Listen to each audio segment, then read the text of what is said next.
Quem anda pela Europa tem encontrado indicações como esta nas ruas. As temperaturas acima dos 40 graus são causadas por um anticiclone do interior do continente africano. Foram emitidos avisos de calor para partes de Portugal, Espanha, Itália, Alemanha e Reino Unido. Das 4 mortes ligadas ao clima, em solo espanhol, 2 aconteceram num incêndio florestal na Catalunha. Os termómetros devem continuar a bater recordes antes de a chuva trazer algum alívio. Pues no me gusta la piscina y entonces salgo al sol, no me importa y así es como lo llevo. Y beber mucho agua, por supuesto, y cuidarte un poco, ¿no? Em Roma, a população local e os turistas usaram várias estratégias para se refrescarem, desde guarda-chuvas transformados em guarda-sóis até à água das fontes e aos gelados. Itália comunicou 2 mortes devido ao calor. 2 homens que estavam em praias da Sardanha. O Ministério da Saúde do país colocou 18 cidades em alerta máximo. Allora, la Protezione Civile di Roma Capitale in questo momento sta mettendo in atto un'azione chiaramente per le ondate di calore previste anche dal piano della Protezione Civile, quindi effettuiamo delle distribuzioni di acqua, di assistenza alla popolazione. Em França, a canícula já fez 2 mortes e levou 300 pessoas para os hospitais. As temperaturas altas desta semana expuseram a forma como a arquitetura histórica e algumas avenidas de Paris retêm o calor e o libertam muito depois do pôr do sol. Dessa forma, os grupos vulneráveis da população enfrentam um risco redobrado. A capital francesa tem muitos moradores idosos e blocos de apartamentos do século XIX com problemas de isolamento. Os especialistas associam o aumento da frequência e intensidade das vagas de calor às alterações climáticas. O presidente dos Estados Unidos da América, Donald Trump, diz que Israel concordou com os termos de um cessar-fogo de 60 dias em Gaza e advertiu o Hamas a aceitar o acordo antes que as condições piorem. A declaração de Trump acontece a poucos dias de receber o primeiro-ministro israelita Benjamin Netanyahu na Casa Branca. As conversações entre Israel e o Hamas têm fracassado devido a um dos principais pontos de fricção, o fim permanente da guerra. Netanyahu tem afirmado regularmente que um acordo de cessar-fogo, por mais longo que seja, não vai pôr fim ao conflito e avisou que a operação em Gaza só terminará com a destruição do Hamas e a expulsão dos seus dirigentes. O líder israelita afirmou ainda que tenciona manter o controle de segurança sobre Gaza por tempo indeterminado. O Hamas, por seu lado, só vai libertar os restantes reféns em troca de um cessar-fogo duradouro, da libertação dos prisioneiros palestinianos e de uma retirada total de Israel de Gaza. Trump considera o momento atual como um potencial ponto de viragem no conflito que já matou mais de 56 mil palestinianos. Os Estados Unidos vão suspender o envio de mísseis de defesa aérea e outras armas prometidas à Ucrânia. Certas munições também tinham sido deixadas de lado para reforçar a campanha militar de Kiev durante a administração Biden. O governo de Trump diz que dá primazia aos interesses dos Estados Unidos. Segundo o Pentágono, as reservas de algumas das armas prometidas são insuficientes. Washington tem insistido que os outros aliados ocidentais devem fornecer sistemas de defesa aérea à Ucrânia. O chanceler alemão está ainda a ponderar o envio de mísseis de cruzeiro Taurus, mas sublinha que Berlim não se vai tornar parte da guerra. A suspensão do fornecimento de algumas armas pode ser um duro golpe para Kiev perante a escalada dos ataques aéreos da Rússia. Só em junho foram lançados cerca de 5.500 drones contra a Ucrânia, um aumento significativo em relação aos meses anteriores. O conflito entre o presidente dos Estados Unidos e Elon Musk reacendeu-se na terça-feira. Aconteceu após novas críticas do magnata da tecnologia ao projeto de lei para redução de impostos e da despesa. Trump foi questionado sobre se poderá deportar Musk e não descartou a hipótese. I don't know. I think we'll have to take a look. We might have to put Doge on Elon. You know what Doge is? Doge is the monster that might have to go back and eat Elon. Wouldn't that be terrible? O Doge, que foi liderado por Elon Musk, é o Departamento de Eficiência Governamental. Foi criado por ordem executiva de Trump a 20 de janeiro e visa reduzir as despesas do Executivo Federal. Musk ameaçou criar um novo partido político se o projeto de lei de Trump fosse aprovado. A legislação passou no Senado na terça-feira.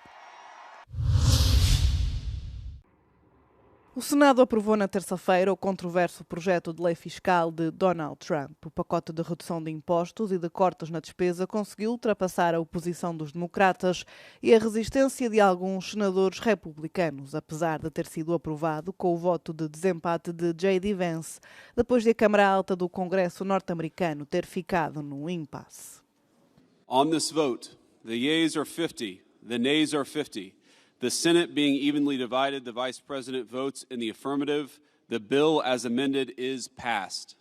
O presidente dos Estados Unidos quer cortar cerca de 1,2 bilhões de dólares, em grande parte no Medicaid e vales de alimentação, o que os democratas e vários legisladores republicanos consideraram alarmante. Os democratas no Senado dizem que os cortes colocam milhões de pessoas em risco de perderem os cuidados de saúde à custa dos interesses de bilionários.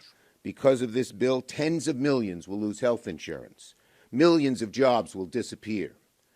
People will get sick and die. Kids will go hungry, and the debt will explode to levels we have never seen. All so that the billionaires and corporate special interests get a permanent tax break.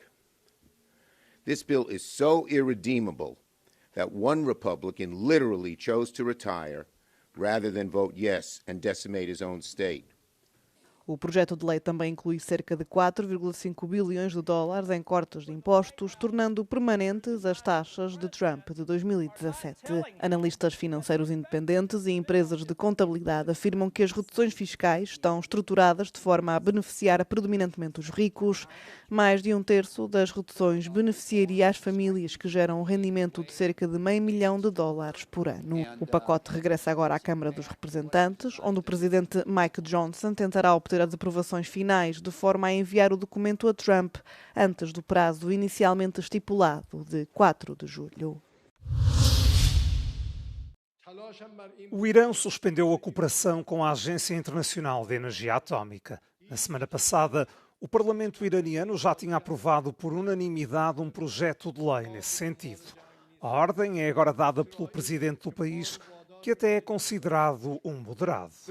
Isto significa que o Organismo de Vigilância Nuclear das Nações Unidas deixará de poder verificar e controlar o programa nuclear do Irão. Não se sabe ao certo como a legislação será aplicada. A situação foi causada pelos ataques aéreos israelitas e norte-americanos contra as principais instalações nucleares da República Islâmica. Após a ofensiva, o presidente dos Estados Unidos afirmou que o programa nuclear iraniano foi destruído. Já o líder da Agência Internacional de Energia Atómica alertou que Teherão poderá retomar o enriquecimento de urânio dentro de meses. O comissário da União Europeia para as Migrações, Magnus Brunner, diz que a Europa vai adotar uma abordagem firme com as autoridades da Líbia na sequência de um aumento da migração ilegal através do Mediterrâneo. A Líbia é desde há anos um ponto de partida para as perigosas travessias marítimas para a Europa.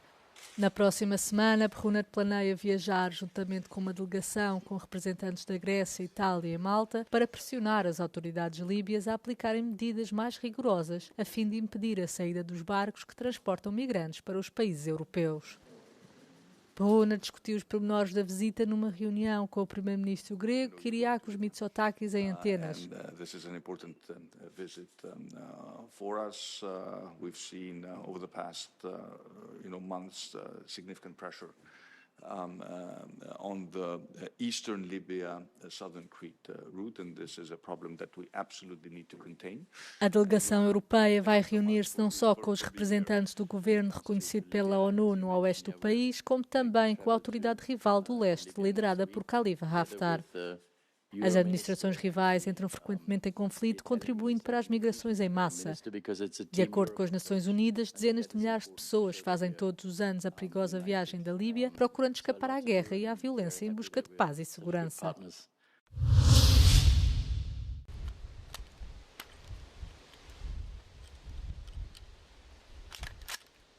A As mulheres dinamarquesas podem agora ser convocadas para um período de serviço militar obrigatório. A Dinamarca tornou-se no mais recente país do norte da Europa a adotar o serviço militar obrigatório com inclusão de género. De acordo com as novas regras aprovadas pelo Parlamento dinamarquês, as mulheres que completarem 18 anos serão inscritas num sistema de sorteio para o recrutamento militar em pé de igualdade com os seus compatriotas do sexo masculino. Uma decisão que ainda é objeto de debate. Une partie de la population, et notamment des femmes, trouve cette réforme injuste, mettant en avant d'autres arguments par rapport au fait que ce sont seulement les femmes qui mettent au monde les enfants. Mais pour une grande part de la population, c'est aussi important que les femmes aient accès au service militaire à égalité des hommes. Na Europa, o serviço militar é obrigatório para os homens em 10 países. O Parlamento norueguês votou o alargamento às mulheres em 2013, com a medida a ser implementada em 2016. Na Suécia, foi reintroduzido para ambos os sexos em 2017. Alterações que exigem medidas para garantir a igualdade de oportunidades nas forças militares. L'armée a mis en place plusieurs mesures. Ils vont d'abord essayer de voir quelle était l'étendue des problèmes par rapport aux harcèlements sexuels et à la discrimination des femmes au sein de l'armée. Et ils ont été assez clairs que c'était des comportements qui étaient malvenus dans l'armée. Na Letónia e Lituânia também se levantaram vozes a favor do serviço militar universal. As mulheres já estão integradas nos exércitos profissionais e representam cerca de 10% do pessoal militar na Europa.